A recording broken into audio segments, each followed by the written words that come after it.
Good afternoon, ladies and gentlemen, from Austin, Texas, in the U.S. Men's National Team training camp ahead of the start of the CONCACAF Nations League title defense against Grenada. Today we are joined by U.S. Men's National Team forward Paul Arriola and forward Jordan Morris. If you'd like to get in a queue to ask a question of either Paul or Jordan, you may do so now by virtually raising your hand. We will get started with Daniel Nora from Univision.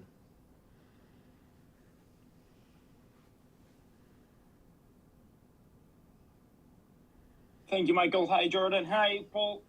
Paul, te quería preguntar dos cosas.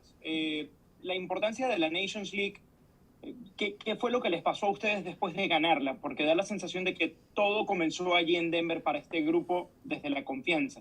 Y cómo encaran esta nueva edición. Y lo otro, pues la expectativa de jugar el último partido aquí antes del Mundial de Qatar.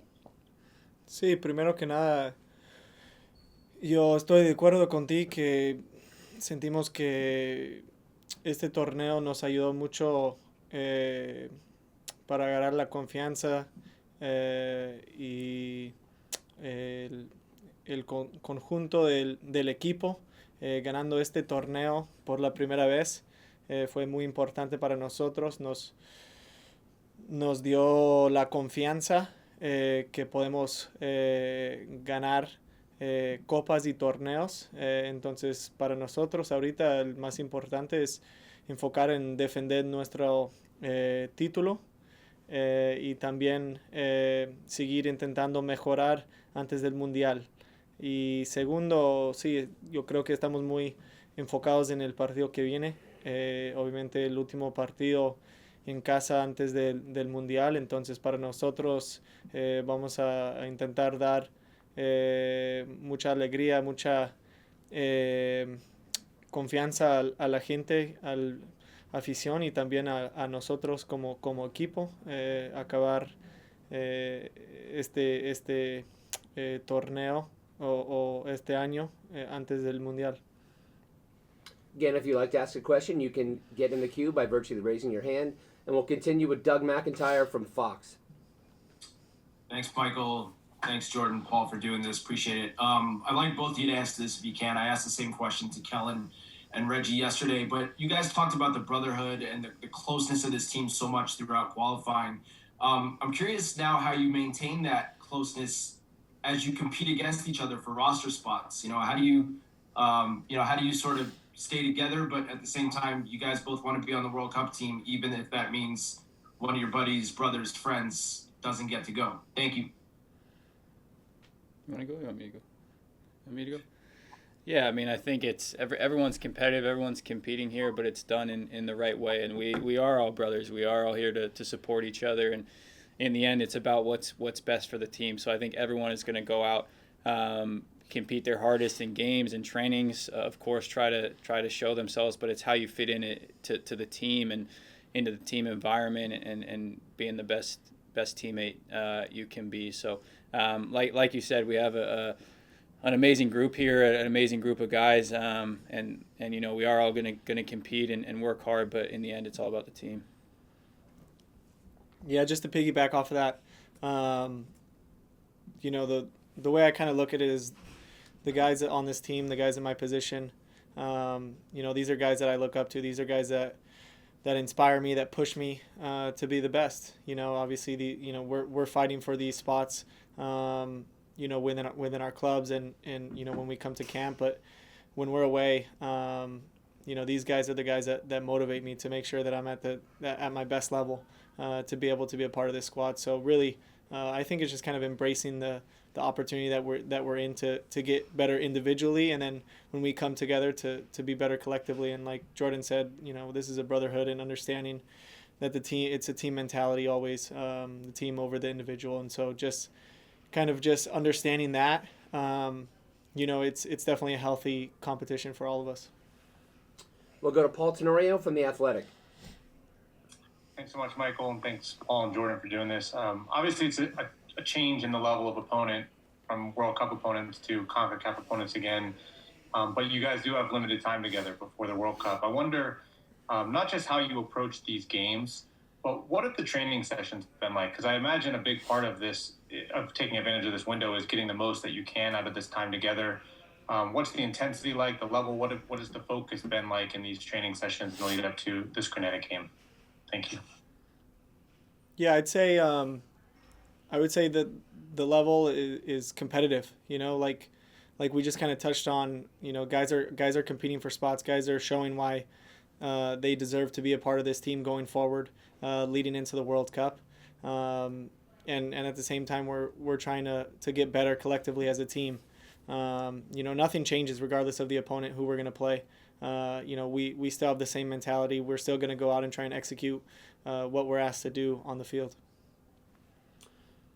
Next will be Jonathan Tenorio from the Philadelphia Inquirer. Thanks, Michael. Either of you guys can take this. We heard a little bit yesterday about some of the ways you guys are passing the time, bonding activities off the field. I think a couple of guys playing Pokemon came up at one point. How are you guys passing the time, and what's some of the fun stuff that's going on?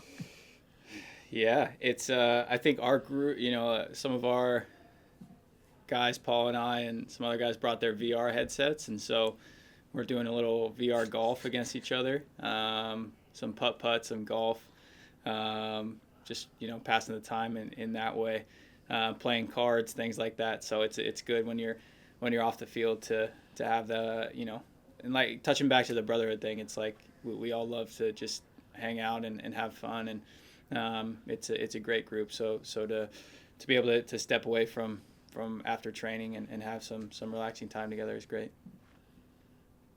It was the best. Varies.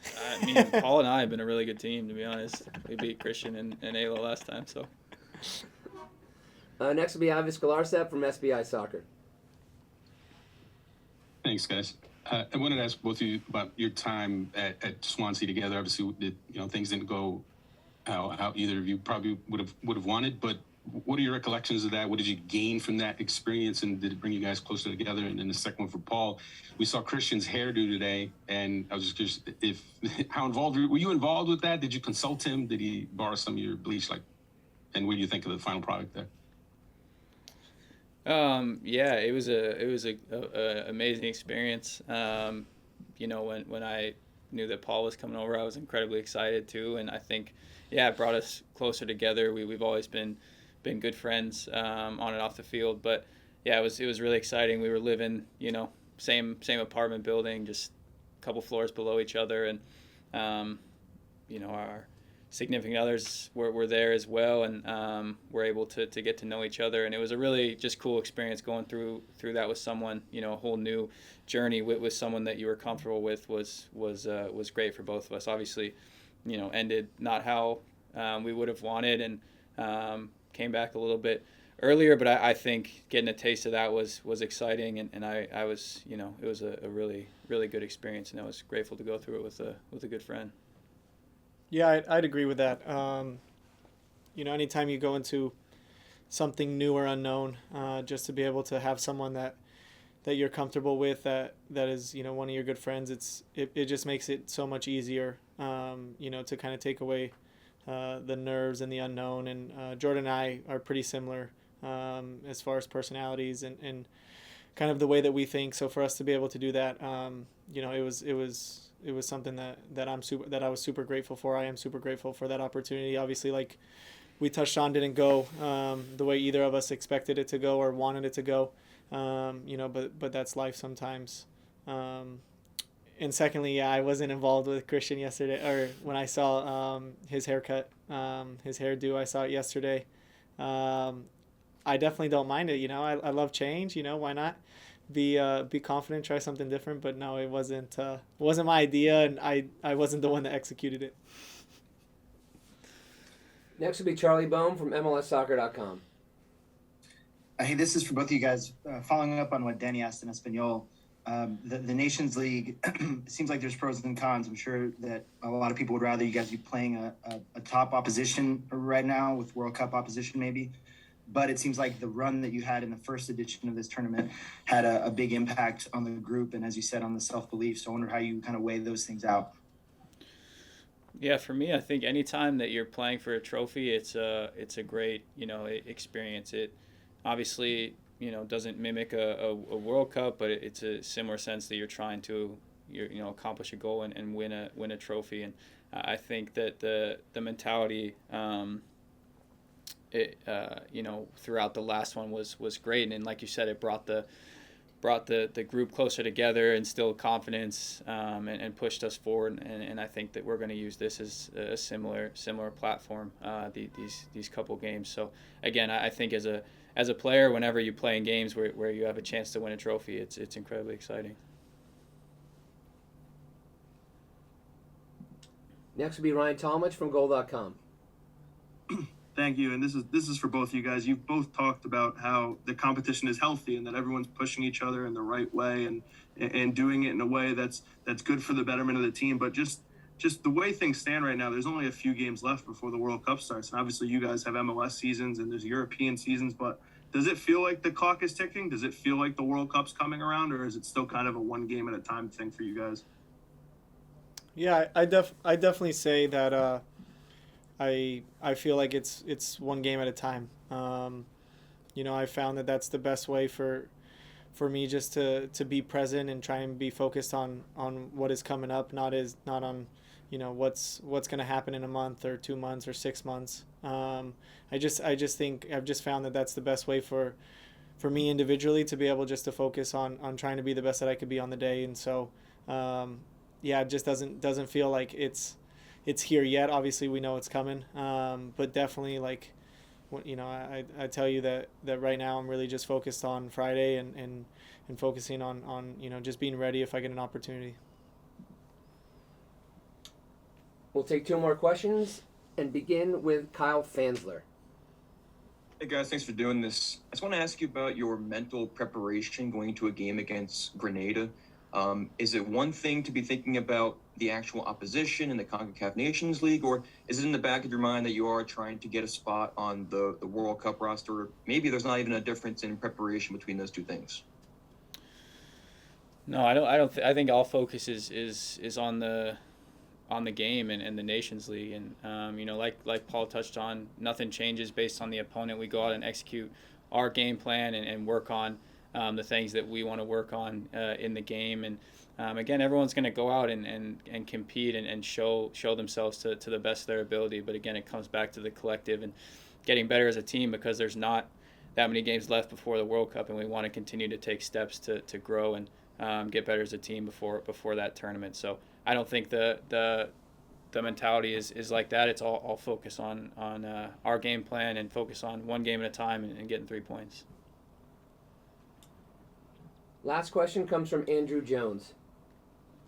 Thanks, Michael. First for you, Jordan, this is the first time a lot of your teammates have been able to see you since you became part of the first American club to win the CONCACAF Champions League. So the reception that you've gotten from that, and Paul, in regards to your form, arguably probably the best form of your career, if you think that is the case with how you played so well with it.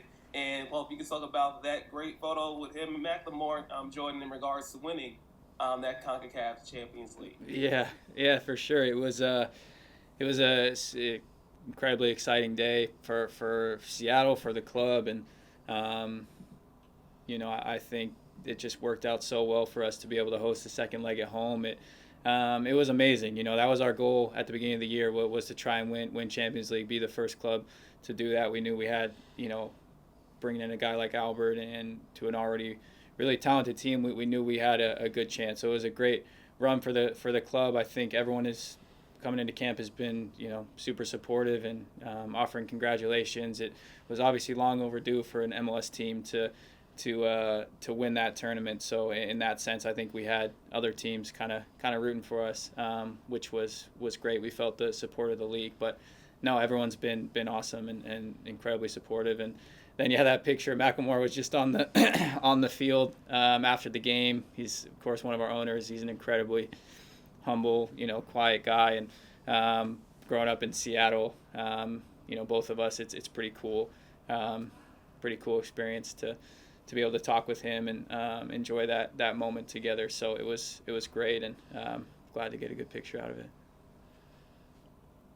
Yeah, and just to go off of that, like, yeah, absolutely, we were rooting for Seattle, obviously, in the final. You know, like Jordan said, I think it's been long overdue that an MLS team wins, and you know, having him, Christian, a couple other guys on the team that I'm friends with, it was just great to see them win, and you know, they completely deserved it.